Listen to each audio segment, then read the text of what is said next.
जय हिंद दोस्तों, कैसे हैं आप सब। मैं आशा करता हूं आप सब मस्त होंगे, तंदुरुस्त होंगे और अपने पठन पाठन में लगे होंगे। जब से यूपी लेखपाल का आंसर किया है तब से आप लोग के मन में एक डाउट चल रही है कट ऑफ को लेकर या सेफ स्कोर को लेकर। कितने नंबर वालों को इस बार डीबी के लिए बुलाया जाएगा, कितना गुना डीबी के लिए सिलेक्ट होंगे, क्या कट ऑफ रहेगी, सेफ स्कोर क्या रहने वाला रहेगा। सारी जानकारी आपको एक एक करके इस वीडियो में प्रोवाइड कराने वाले हैं, तो वीडियो को शुरू से अंत तक जरूर देखिएगा, स्टेप बाय स्टेप समझने की कोशिश कीजिएगा। अगर चैनल पर पहले बार विजिट किया तो चैनल को आप सब्सक्राइब कर सकते हो, बेल आइकन दबा सकते हो, क्योंकि यूपी लेखपाल जो कोई भी जानकारी आती है लेटेस्ट अपडेट आता है सबसे पहले आपको इस चैनल पर देखने को मिलती है, तो आप चैनल को सब्सक्राइब कर सकते हो।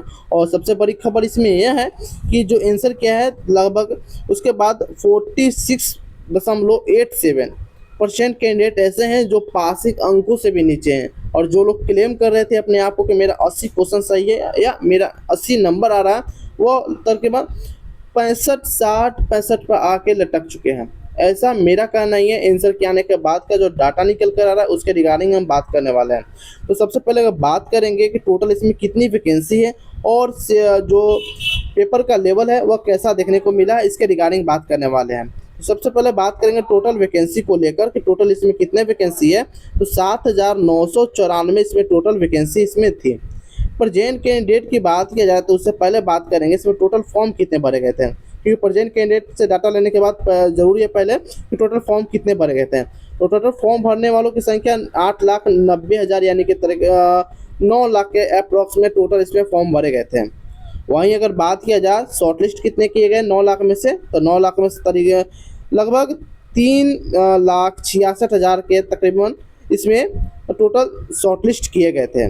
इसमें से लगभग 3 लाख में से 3,66,000 में से 3,10,000 या 3 लाख के अप्रॉक्स में टोटल कैंडिडेट इस एग्ज़ाम को दिए हैं। जो आपका एग्ज़ाम डेट था वो 21 मई आपका एग्ज़ाम था, यानी कि 21 मई को आपका एग्ज़ाम था और 22 मई को आपका आंसर की भी जारी कर दिया गया। एक दिन बाद या अगले दिन बाद आपका आंसर की भी जारी कर दिया गया था। ऐसे जताया जा रहा है विभाग की तरफ से, ऐसा अनुमान लगाया जा रहा है कि जो आपका रिजल्ट है अगले महीने के 15 से 20 तारीख के अप्रॉक्स में आपका जारी कर दिए जाएंगे। जिस तरीके से आपका विभाग एक्टिव मोड में है उस प्रकार से यही लग रहा है कि अगले 15 से 20 जून तक आपका रिजल्ट भी जारी कर दिया जाएगा।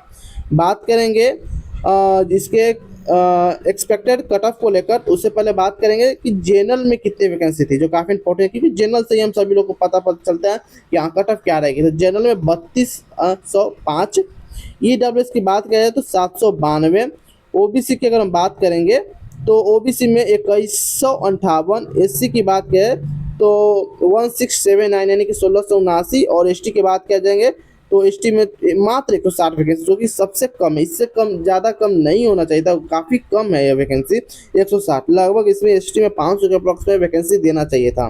बात करेंगे अगर एग्ज़ाम को लेकर तो एग्ज़ाम आपका ऑफलाइन मोड में हुआ था।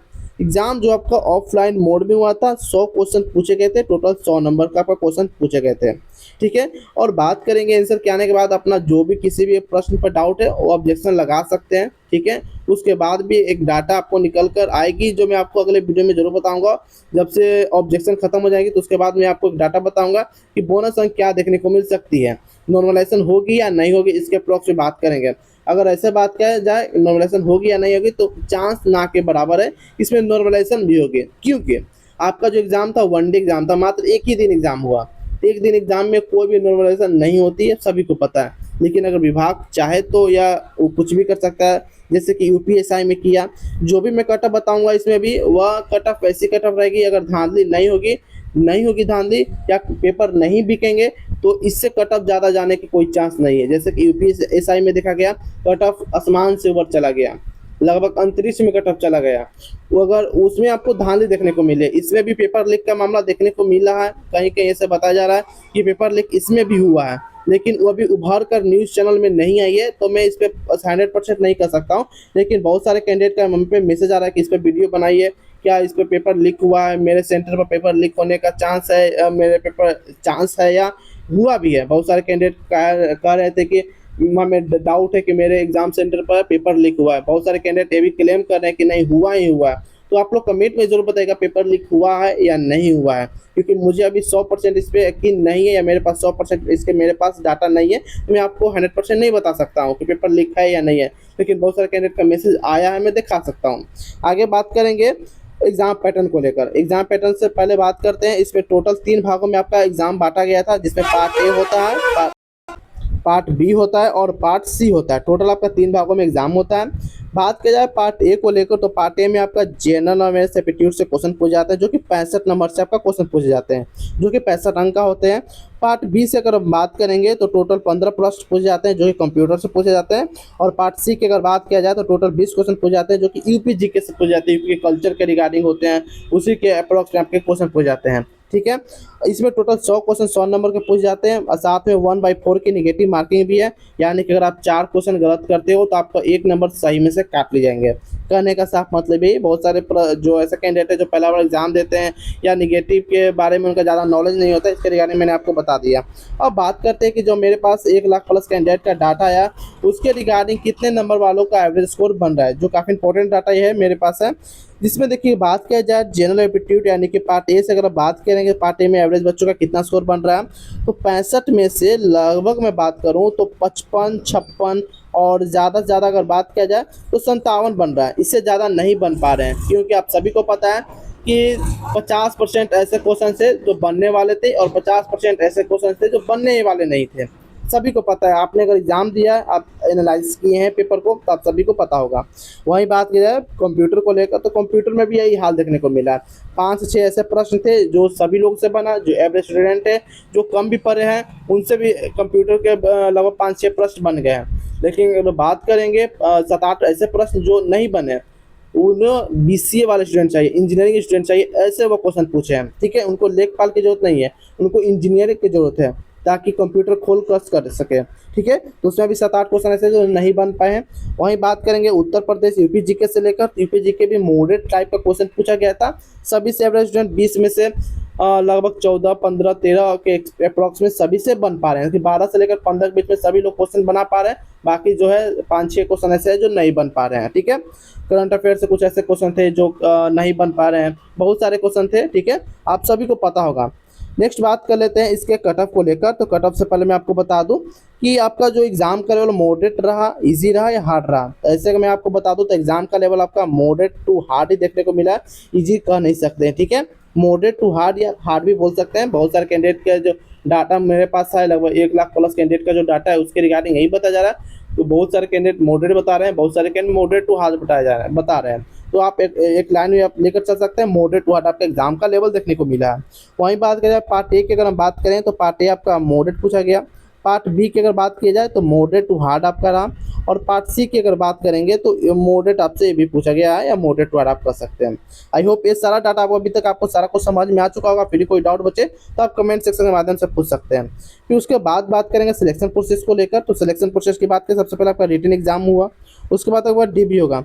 DB के लिए आपको इसमें आपको 2 कट ऑफ तैयार किए जाते हैं, जिसमें पहला होता है DB के लिए और सेकेंड हो जाता है फाइनल के लिए। यानी कि DB आप कंप्लीट कराइएगा, उसके बाद भी आपको एक कट ऑफ लिस्ट आपको देखने को मिलेगा। टोटल 2 तरह का आपको कट ऑफ इसमें देखने को मिलते हैं। जो फाइनल कट ऑफ होते हैं वो DB के कट ऑफ से 3 से 4 अंक ज़्यादा होते हैं, सभी को पता है। यह मैं आपको बता दिया, क्योंकि जो पहला वाला एग्जाम दिए उनके लिए काफ़ी इंपॉर्टेंट, उनको लगता है कि यही कट ऑफ उनका सिलेक्शन होगा। तो ये कट ऑफ आपका सिलेक्शन नहीं होने वाला है, इसमें +2 +5 तक आपको देखने को मिल सकता है। ठीक है, अब बात करते हैं एक्सपेक्टेड कट ऑफ को लेकर। तो अगर आप मेल कैंडिडेट हो तो UR से अगर आप हो तो 64 के अप्रॉक्स में आपका बन रहा है अंक, आ पा रहा है आंसर किससे, तो आप सेफ हो।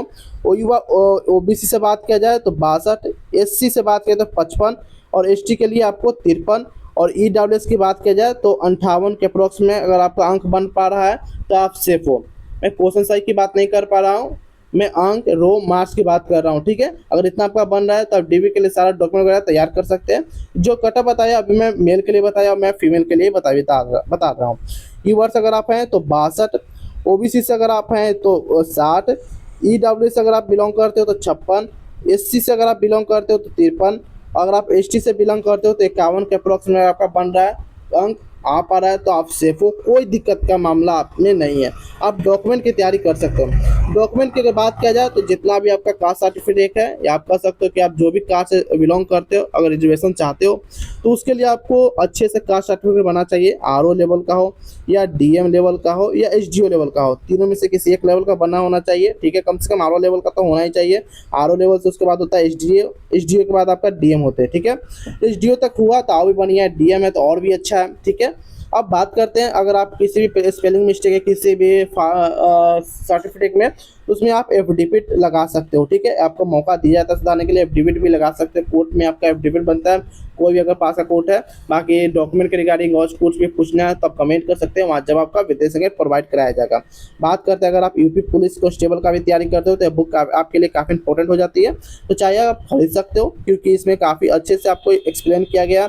आपको मूल विधि, संविधान वगैरह सारा कुछ आपको सेट वगैरह देखने को मिल जाएगा। 25+ सेट आपको देखने को मिलेगी, हिंदी और इंग्लिश दोनों में आपको उपलब्ध रहेंगे। इसका लिंक आपको डिस्क्रिप्शन बॉक्स में देखने को मिल जाएंगे, चाहे तो आप खरीद सकते हो। जो भी अच्छे टीचर होते हैं मैं उनका ही प्रमोशन करता हूँ, ऐसा नहीं है कि मैं अंकित पाटिल सर का प्रमोशन कर रहा हूँ। जो भी किताब आपके लिए बढ़िया है, जैसे किरण का आपके लिए बढ़िया है, उसका मैं प्रमोशन करता हूँ, आपको रिकमेंड भी करता हूँ। प्रमोशन करने का कोई चार्ज नहीं है, मैं आपको ऐसे रिकमेंड कर रहा हूँ। आप चाहे तो खरीद सकते हो, लिंक आपको डिस्क्रिप्शन बॉक्स में देखने को मिल जाएगा। बाकी और भी इन्फॉर्मेटिव वीडियो के लिए आप हमारे चैनल को सब्सक्राइब कर सकते हो, बेल आइकन दबा सकते हो। रिजल्ट के रिगार्डिंग कुछ भी इन्फॉर्मेशन आएगी तो सबसे पहले आपको इस चैनल पर देखने को मिल जाएगी, तो आप चैनल को सब्सक्राइब कर सकते हो, बेल आइकन दबा सकते हो। तो फिर मिलते हैं कोई और इन्फॉर्मेटिव वीडियो में, तब तक के लिए जय हिंद, जय भारत दोस्तों।